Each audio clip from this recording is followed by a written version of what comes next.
నమస్తే ఫ్రెండ్స్, ఈ రోజు కోవిడ్ నుంచి ఒక ముఖ్యమైన అప్డేట్ అయితే వచ్చింది. Kuwait general civil aviation authority ఒక క్లారిఫికేషన్ అయితే విడుదల చేసింది. టాపిక్ లోకి వెళ్తే జజీరా ఎయిర్లైన్స్ తన టెర్మినల్ 5ను తిరిగి త్వరలోనే ఓపెన్ చేస్తుందని సోషల్ మీడియాలో వార్తలు వైరల్ అవుతుండడంతో Kuwait general civil aviation authority ఒక అధికారిక ప్రకటన అయితే విడుదల చేసింది. ఈ వార్తలు పూర్తిగా తప్పని, ఇలాంటి వార్తలు నమ్మొద్దని Kuwait general civil aviation authority ఒక అధికారిక ప్రకటన అయితే చేసింది. ఇప్పటి వరకు జజీరా ఎయిర్లైన్స్ టెర్మినల్ తిరిగి ఎప్పుడు ఓపెన్ అవుతుందన్న దానిపై ఎలాంటి అధికారిక నిర్ణయం తీసుకోలేదని Kuwait general civil aviation authority అయితే ప్రకటించింది. ఇంకా ఏవైనా ఫ్లైట్లు రెజ్యూమ్ అయినా లేదంటే టెర్మినల్ ఆపరేషన్ గురించి నిర్ణయం తీసుకోవడం కేవలం కువైట్ ప్రభుత్వానికి మాత్రమే ఉందని Kuwait general civil aviation authority అయితే చెప్పింది.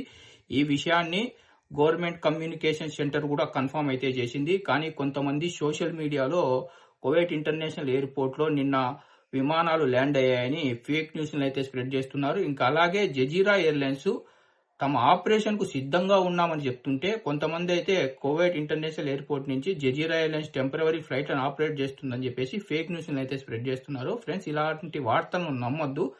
కువైట్ ఇంటర్నేషనల్ ఎయిర్పోర్ట్ ఓపెన్ చేసే అధికారం కేవలం కువైట్ ప్రభుత్వానికి, ఇంకా అలాగే కువైట్ జనరల్ సివిల్ ఏవియేషన్ అథారిటీకి మాత్రమే ఉంది.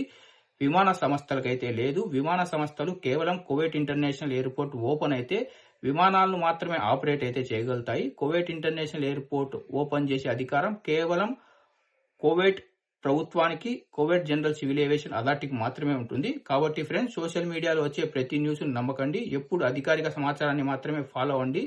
మీకు ఈ వీడియో ఇన్ఫర్మేటివ్ అనిపిస్తే వీడియోను లైక్ చేయండి, మన తెలుగు వాళ్ళందరికీ షేర్ చేయండి. మరో ఇన్ఫర్మేటివ్ వీడియోతో తర్వాతి వీడియోలో కలుద్దాం. Bye bye.